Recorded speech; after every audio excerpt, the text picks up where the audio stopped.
محترم ناظرین السلام علیکم۔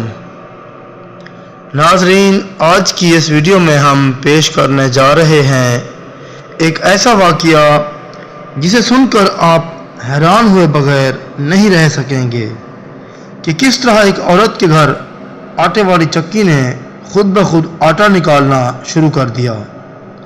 اس واقعے کو پورا سمجھنے کے لیے اس ویڈیو کو آخر تک لازمی دیکھیں۔ ناظرین، حضرت ابو ہریرہ رضی اللہ عنہ سے روایت ہے کہ ایک نہایت غریب آدمی کام کے سلسلے میں باہر گیا۔ کافی دنوں بعد اسے کام نہ ملا اور وہ خالی ہاتھ واپس گھر لوٹا۔ گھر پہنچ کر دیکھا گھر میں نہ آٹا ہے نہ کھانے کو کچھ اور۔ تو وہ گھر والوں کی شرمندگی سے بچنے کے لیے خاموشی سے گھر سے جنگل کی طرف نکل گیا۔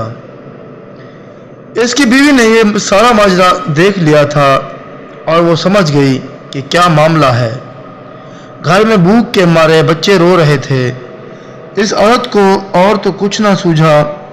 ان کے گھر میں ایک آٹا بنانے والی چکی تھی، تو اس نے اس چکی کے اوپر والے پارٹ کو اس پر رکھ دیا۔ پھر اس نے روٹی پکانے کے لیے تندور جلایا تاکہ بچوں کو اطمینان مل سکے کہ ہمارے لیے ماں کھانا بنا رہی ہے۔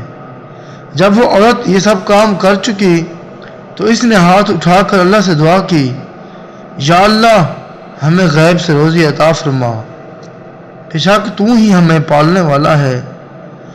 دعا میں اتنا درد تھا کہ دعا فوراً قبول ہو گئی۔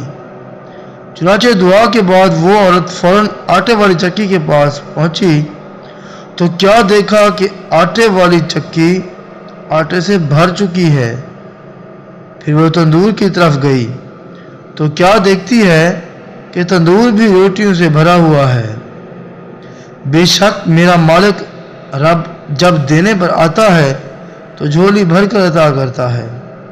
اس کا شوہر جب گھر واپس آیا تو اس نے بیوی سے سارا ماجرا دریافت کیا، تو اس کی بیوی نے اسے بتایا کہ ہاں، ہمیں اپنے رب کی طرف سے بہت زیادہ رزق حاصل ہوا، اور اتنا رزق کہ آٹے کی چکی سے آٹا ختم ہونے کا نام نہیں لے رہا۔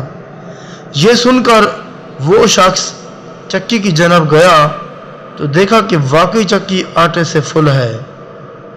اس نے جاننے کے لیے کہ آٹا کہاں سے آ رہا ہے، چکی کے اوپر والا پارٹ اٹھا کر ایک طرف رکھ دیا، جس سے چکی نے آٹا دینا بند کر دیا۔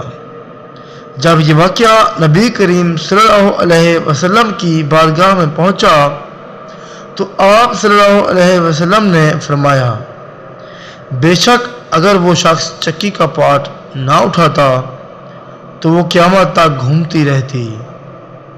سبحان اللہ۔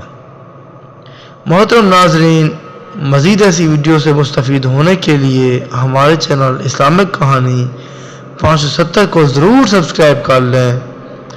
ملتے ہیں اگلی ویڈیو میں، تب تک کے لیے اللہ حافظ۔